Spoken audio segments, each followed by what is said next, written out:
Upside wins fantasy football championships, and scared money doesn't make money. Sometimes you need to take risks on guys that are terrifying to draft in fantasy football who have the potential to help you win a championship if they pay off. I got 7 of those guys in mind. Let's find out who they are. If you can't wait to start drafting fantasy football teams, you don't have to. Underdog Fantasy has drafts going on all offseason with tons of unique and fun formats. Not to mention their flagship Best Ball Mania 5, where one lucky winner will become a millionaire. Plus, they already have pick'em lines ready for week 1 of the NFL season and their new streak format where you can win 1,000 times your entry. Just go to UnderdogFantasy.com and sign up using promo code ENDGAME to get a special pick'em that you can't get anywhere else, plus up to $250 in bonus cash. And let's start out at running back with Rhamondre Stevenson. Now, Rhamondre Stevenson was definitely one of my misses last year. I thought he was a great value in the 3rd round, and he wasn't. He got off to a slow start, and then when he finally started to pick it up, he got hurt and missed the rest of the season. But there was a couple things that happened in New England this year that should make you feel a lot better about Rhamondre Stevenson.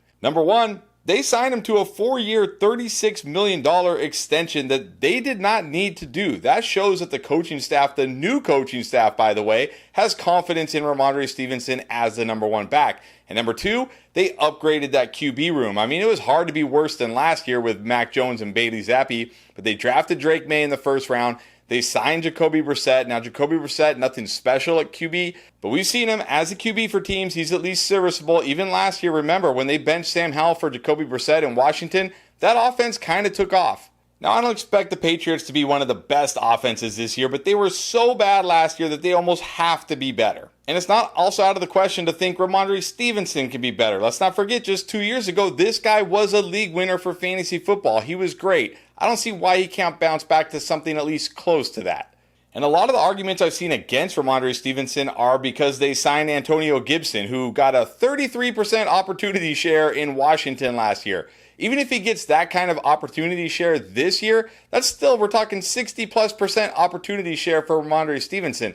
That is pretty close to elite in this day and age. And I remember a lot of the same arguments last year about Ezekiel Elliott. Once they signed Zeke, people were like, oh, there goes Rhamondre's value. Zeke going to vulture all the touchdowns. But when you look at it, Rhamondre Stevenson last year in the games he played with Zeke had 60% of the red zone carries and 75% of the red zone targets. Zeke was hardly involved in the offense last year, and I think that's how it's going to be for Antonio Gibson this year. So, look, I get it. There's plenty of risk with Rhamondre Stevenson. He could be bad again. The offense could be horrible again.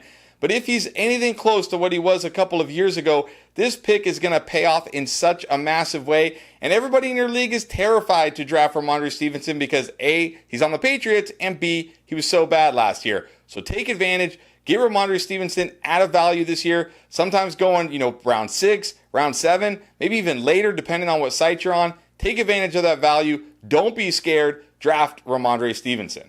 All right, pop quiz. From week 10 on last year, who was the top scoring QB in fantasy? Josh Allen? Nope. He was number 3. Lamar Jackson? Nope. Number 4. Oh, maybe it was surprising Jordan Love? Close. He was number 2. But the top scoring QB from week 10 on last year was, in fact, Dak Prescott. And for some reason, everybody in your league doesn't want to draft Dak Prescott. I don't get it. Why doesn't anybody want to draft Dak Prescott? Look at him the last 5 years. 21.7 points per game. 27.9 points per game, 20.7 points per game. Then he did have that down 2022 year, only 17.8, but he bounced back with 20.7 last year as the QB4 on the season. And there's no argument to be made about he doesn't have weapons. Okay, did he have weapons last year? He had CeeDee Lamb, he had a year 2 Jake Ferguson, Brandon Cooks, Michael Gallup, who's retired now. I mean, he didn't have weapons last year, and it didn't matter because the Cowboys are going to be a team that's going to throw the ball relentlessly. I talked about it a lot last year. People were worried when Mike McCarthy decided to fire Kellen Moore and take over play calling. They're like, oh, he's talking about running the ball more. I said, well, that's weird because Mike McCarthy has never ranked outside the top 10 in pass attempts per game in his entire coaching career as either the head coach or the offensive coordinator when he's calling plays. And sure enough, what did we see last year? The Cowboys threw it relentlessly. They're going to throw it relentlessly again this year. Not to mention, this running game is probably going to be even worse, at least not better, because now we're looking at a backfield of Ezekiel Elliott, Rico Dowdle, Malik Davis, I think, is still there, Deuce Vaughn. I mean, there's nobody here who stands out and says, oh, this guy could really improve this running game. So this is going to be another year where Dak Prescott is throwing it 35, 40-plus times a game, CeeDee Lamb, one of the best wide receivers in football. Jake Ferguson, entering year 3, should get better. He still has Brandon Cooks, and now we're starting to hear talk about Jalen Tolbert, second-year wide receiver, starting to look pretty good. Maybe that gives him a deep ball threat. Dak Prescott, once again, going to be a stud in fantasy, going to be a stud quarterback, and you get him usually as a QB 10 or later in drafts because nobody in your league wants to take him, and I don't understand why. Now this one, I understand why, and that is Kyle Pitts. I totally get why people don't want to take Kyle Pitts. 2 years in a row, he's absolutely burned us. Go back to his rookie year. He had 68 catches and 1,086 yards. Now, granted, he only had 1 touchdown, and that's why he wasn't an absolute monster that year, but compare that to Sam Laporta last year. 86 catches, 889 yards. So he far exceeded Sam Laporta's yardage total as a rookie. The difference is Laporta had 10 touchdowns. Now, I get it. Touchdowns matter. It's a big thing, especially for tight ends. But it just goes to show you how good Kyle Pitts really was as a rookie and what kind of ceiling this guy really has. And now he's entering year 4, still not even at a tight end's prime yet. It's crazy to think this guy isn't even 25 years old yet. There is still so much meat on the bone, so much potential for this guy. And we know he's finally getting a real QB in Kirk Cousins. He's finally going to have a real offense. Remember, they hired the passing game coordinator from the Rams as their offensive coordinator. We're going to see an actual modern NFL offense, not what Arthur Smith thinks is a modern NFL offense, but a real modern NFL offense. And Kyle Pitts could be a huge beneficiary of that. And what have we seen with Kirk Cousins? We saw TJ Hawkinson was great with Kirk Cousins. We've seen tight ends be good with Kirk Cousins. He's not afraid to target the tight end when he has a good one. Kyle Pitts could absolutely be poised to be one of the best, dare I say, the best tight end in 2024.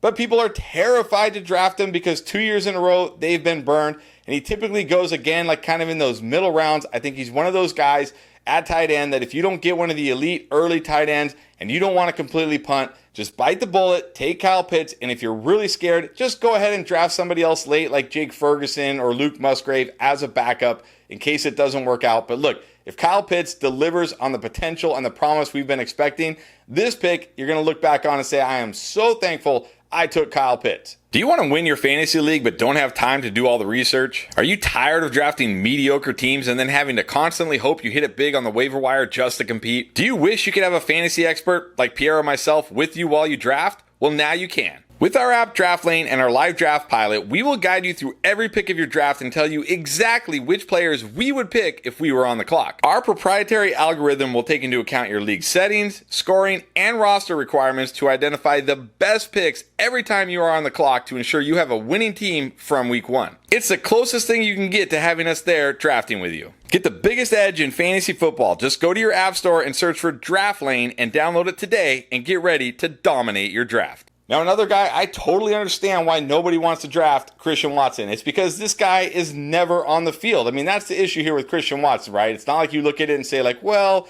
you know, he's not delivered on his promise like Kyle Pitts, or like, hey, this guy is, you know, too boom bust for my liking, like he either goes off or does nothing. No, he's mostly been very, very good when he's on the field and fully healthy. The problem is he's hardly ever on the field and fully healthy. And I know another worry here is a lot of people are very high on Jayden Reed this year. They think Jayden Reed taking over this wide receiver room, going to be the clear number 1.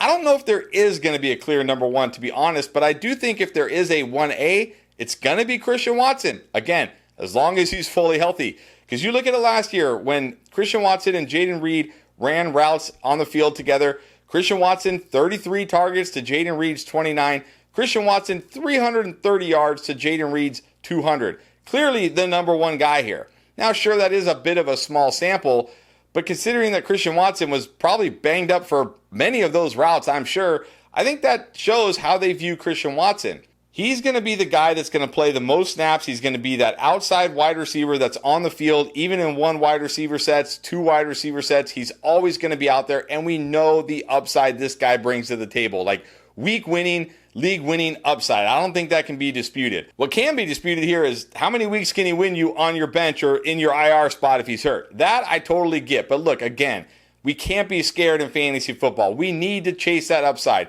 People were scared to draft Nico Collins last year. Look how that worked out. People were scared to draft Devon Achane, Raheem Mostert last year because, oh, Raheem Mostert always hurt and he's old. How did that work out? You just need Christian Watson to stay healthy for 1 year, at least most of the year, and this will pay off big time for you. So let your league mates be scared. Let your league mates hate drafting Christian Watson. I know it's going to feel terrible when you click that draft button, but if it works out, you're not going to care at the end of 2024 when you're hoisting that trophy and taking home all the money.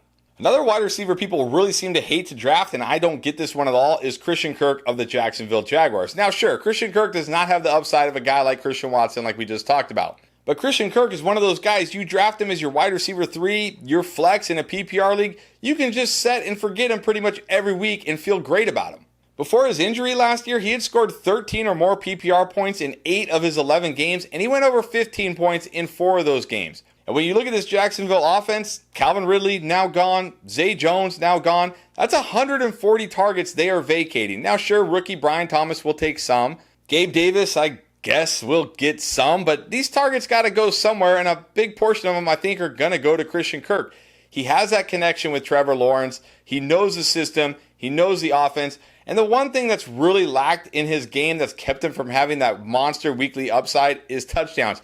But again, Calvin Ridley, Zay Jones, they were the top 2 red zone targets in this offense last year. 31 targets combined, now gone from the red zone. And again, they're not all going to go to Christian Kirk, but he's going to find some of those red zone targets. Don't be surprised if Christian Kirk not only is one of the most consistent fantasy players this year, but also has some weeks where you feel really good about his upside. And if Trevor Lawrence and this Jaguars offense improves, he could have many weeks with tremendous upside. And again, your league hates drafting Christian Kirk. I don't know why. I don't know where this comes from. He's a good player, tied to a good quarterback, in a good system. Don't be scared. Take Christian Kirk.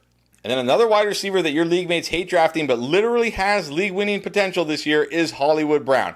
Now I get it, the last year and a half or so he's been a disappointment. But go back year 3 Hollywood Brown, his last year with Baltimore. Had over 1,000 yards that year, 6 touchdowns, and over 90 catches.